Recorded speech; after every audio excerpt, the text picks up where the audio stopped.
I'm 37 years old and have been married to Judy, who is 32, for 2.5 years now. Our relationship took a turn for the worse after a particular phone call that changed everything. It all began when I was in the sitting room, engrossed in football match highlights. Judy's phone started ringing, disrupting the game commentary.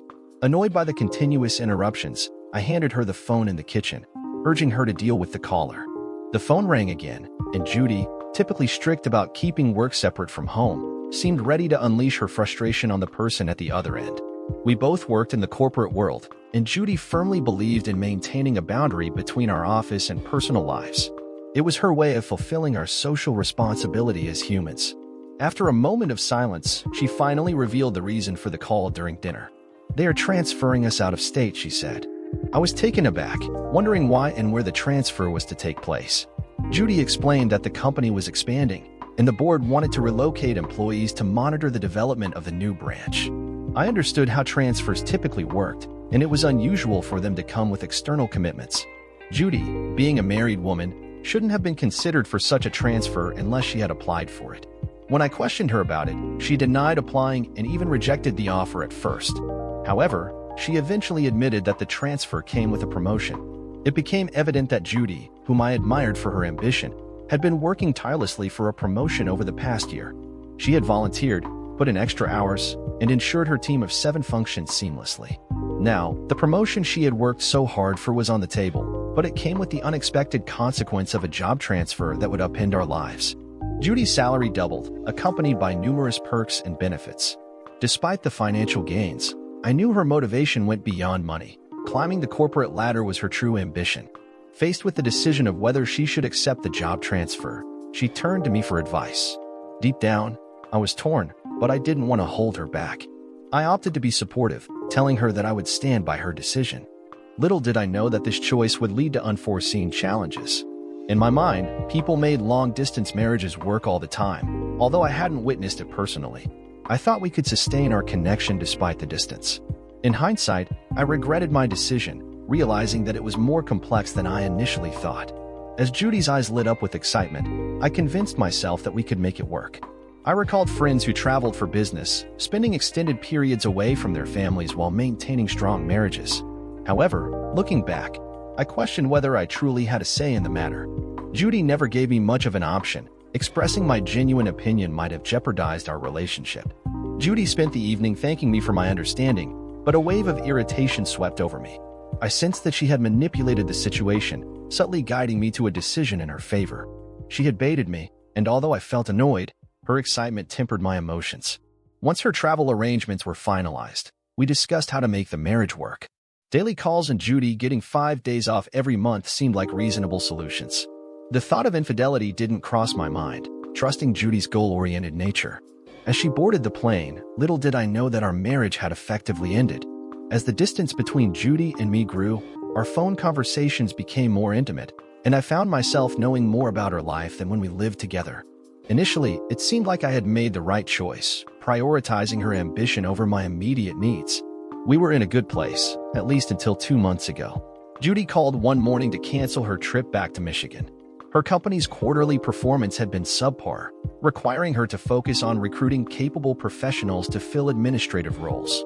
I understood and didn't mind, as I was on the verge of closing a significant deal that would grant me more flexibility in my work. The compensation for this deal was worth millions, giving me the opportunity to be closer to Judy for as long as I wanted. I kept the deal a secret, wanting to surprise her after it was sealed. To achieve this, I needed to be at my best, free from distractions. We went without talking on the phone for an extended period, although we exchanged texts on WhatsApp. It was the longest time without meaningful conversation, but I was immersed in making the deal happen. A few days ago, a mutual friend accused me of being callous and manipulating after hearing what happened. I don't see myself that way. If anything, I feel like a victim. That's why I'm recounting the story, explaining how things unfolded between Judy and me. As the deal came through, I felt the excitement of a significant breakthrough. I was on the cusp of joining the Elite 10 in America. That night, as I waited for confirmation, I scrolled through my phone, tempted to call Judy. It took every bit of self-control to resist the urge. I wanted to share the news of the past week and how our lives were about to change. Instead of immediately calling Judy to share the news of our planned vacation to Paris, I decided to surprise her with all the details at once. I had meticulously arranged everything: the tickets, the hotel, places to visit, and even the dining options. Excitement filled me as I looked forward to breaking the news and witnessing her joy. However, as I scrolled through her WhatsApp story, I stumbled upon a picture that shook me to the core. In the photo, Judy was hugging a man named Henry, tall, olive-skinned, brown hair, and blue eyes, appearing no younger than 35. Henry was the first person Judy had hired when she started working, and she needed his expertise. The caption beneath the picture read, "Dark times reveal angels." A sinking feeling gripped me, and I should have suspected something was wrong. Despite the urge to immediately tell her about the successful deal, I held off. Instead, I impulsively booked the next available flight to California to see her. Upon my arrival, my suspicions were confirmed. Judy was having an affair with Henry. Determined to confront her, I called her company in Michigan to inquire about her location, disguising it as a surprise visit. Fortunately, the receptionist who answered was a mutual friend, and I managed to convince her not to reveal my arrival to Judy. During the flight, I played out various scenarios in my head, anticipating Judy's reaction when I shared the news about the deal. I headed straight to her branch from the airport, planning to take her to dinner and break the news gently. However, I was informed that Judy hadn't reported to work that day. I had to Uber to the address I was given, all the while troubled by the receptionist's surprise when she discovered Judy was married. Despite my concerns, I refrained from probing further, respecting Judy's inclination to keep her personal life private. After climbing 4 flights of stairs, I stood in front of Judy's apartment door, concealing a bouquet of flowers behind my back. Just as I was about to knock, I heard my wife moaning phrases like, "Keep going."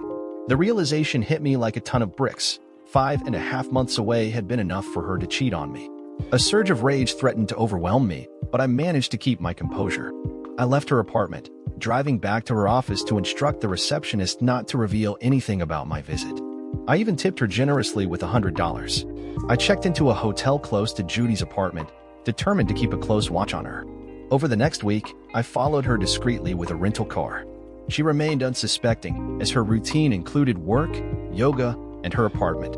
It became apparent that she spent a significant amount of time with Henry, making it painfully obvious that he was the one she was cheating with. Despite calling and messaging her during this time, she used work as an excuse and pleaded for space to sort out her professional life. That's when I decided I wouldn't let myself be played any longer. I drafted divorce papers and waited for Judy to return home with Henry. It seemed like all they did was engage in intimate acts, as the sounds of groans, grunts, and moans filled the air the moment I arrived at her door. Picking the lock, I entered quietly, recording the scene with my phone. Despite the discomfort, I captured a full minute of them together before revealing my presence. As Judy scrambled for clothes, I felt a strange sense of power. The experience was heart-wrenching, but the pain in her face when I told her I would share the video with her coworkers and family if she didn't sign the divorce papers made it somewhat gratifying. She pleaded for forgiveness, promising to resign and seek therapy, but I was repulsed by her. Every image of Henry with her made me sick, and I refused to entertain her pleas for forgiveness. I served her the divorce papers as soon as I could. After receiving the signed divorce papers from Judy, she claimed to have resigned from her job. However, that didn't deter me from taking a drastic step, sending the video of her infidelity to her parents. I wanted them to witness the actions of the child they raised. The pain and betrayal I felt pushed me to expose the truth to those closest to her. It was a decision fueled by a mix of hurt, anger, and a desire to ensure the consequences of her actions extended beyond our relationship. The video became a way for me to make her face the repercussions of her choices, not just within our marriage but in the eyes of her family as well. The aftermath of exposing Judy's infidelity had some satisfaction in watching her relationship with her parents crumble. However, beyond that, it seemed like I hadn't achieved much. Judy found herself in a motel, working at a night bar, a seemingly fitting fate for the cheating person she had become. 3 weeks after my return from the Dominican Republic, Judy showed up at my door, begging for forgiveness and pleading to be taken back. It was somewhat amusing to witness her in such a vulnerable state. Her eyes were shot, swollen, and puffed, indicating either extensive crying or perhaps involvement with substances. Regardless, her emotional state didn't sway me much. I realized there wasn't much I could do to her. She was already an emotional wreck. The focus shifted to the man she cheated on me with, Henry. Allowing her into the house, she seemed to think I was reconsidering the divorce. She began explaining her actions, claiming she never thought I would go through with it. She spoke of losing her parents' respect and feeling punished enough for her regrets. I decided to test her sincerity with a simple question. How many times did it happen? Her answer, swearing she was telling the truth, showed a lack of remorse. According to her, running a failing business burdened her, and she didn't want to add to my troubles by sharing her problems. Her excuses left me dumbfounded, especially considering the ease with which she lied to my face. Reflecting on my father's belief that it was nearly impossible to look someone in the eye and lie, I felt betrayed. I couldn't fathom that our entire relationship might have lacked any semblance of truth. I didn't know the exact number of times they had been together, but I had a sense of when it started, and it certainly didn't happen just once. Even if I had been skeptical initially, my observations during the first 2 weeks in Michigan, along with the day I arrived, shattered any illusions about Judy's honesty. As for Henry, I had no information on him. Discovering that he was a married man infuriated me, but I remained composed. I saw an opportunity to extend my revenge not only to hurt Judy, but also to hold Henry accountable for his actions. There was no way he would escape the consequences of his betrayal. Despite my less than Oscar-worthy acting skills, Judy seemed eager to share everything with me, including lies about how Henry supposedly manipulated her. I was confident she had no inkling that I was baiting her. After ushering her out and asking for time to think, I wasted no time. I sent the incriminating video to everyone who knew her, including her receptionist friend at the office. My immediate action was to book a ticket to Michigan, intending to dismantle Henry's life using the information Judy provided about his marriage. However, my plan wasn't conventional. I wanted to hit him where it hurt the most. I rented a studio apartment close to Henry's residence, observing him from a distance while waiting for the right moment to drop the videos of his affairs around the office. I planned to watch his life crumble as I observed his wife's reaction. Amy, Henry's wife, turned out to be an absolutely gorgeous woman with flowing blonde hair, stormy gray eyes, and a captivating smile. Initially intending to bait her into an affair to gloat to her husband, I found myself having a change of heart. Despite my ulterior motives, Amy struck me as a kind and genuinely caring person. Our interactions moved from roadside greetings to coffee dates orchestrated through accidental bumps. In the process, I learned a lot about her, and for some days, I even forgot about the revenge plot that brought me to Michigan in the first place. Our friendship seemed easy to maintain, and I started seeing less of Henry for a while.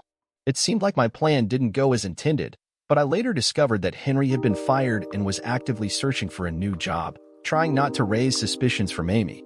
During one of our discussions, Amy, in her honesty, revealed that Henry was an immigrant who arrived in the United States on a student visa. She also opened up about her marital issues, sharing how her husband had distanced himself from her until about 2 months ago when things suddenly changed for them. Unbeknownst to her, Amy had unknowingly provided me with enough information to completely destroy Henry. From Amy's story, it became clear that she and Henry hadn't been married for up to 3 years, indicating that he wasn't a citizen. Even if he had applied for a green card, I saw an opportunity to leverage this information. I needed Amy to turn against her husband, so I decided to tell her the truth about everything. Initially, Amy was understandably angry with me for lying, but she eventually got over it. I showed her the video, explaining how the knowledge of their actions haunted my dreams. Fortunately, it didn't take much to convince Amy. In the next hour, we planned how she would confront Henry. While I wasn't present to witness the drama, I ensured that he knew I was behind everything bad happening to him. The last I heard, Henry was facing deportation to wherever he came from. Now, I can say that I feel a sense of satisfaction. Thanks to that comment, I was able to express the full extent of my wrath, and in the process, I found Amy. In the end, all's well that ends well. Dear listener, if you have reached this far, please click on the subscribe button. It will be a great help.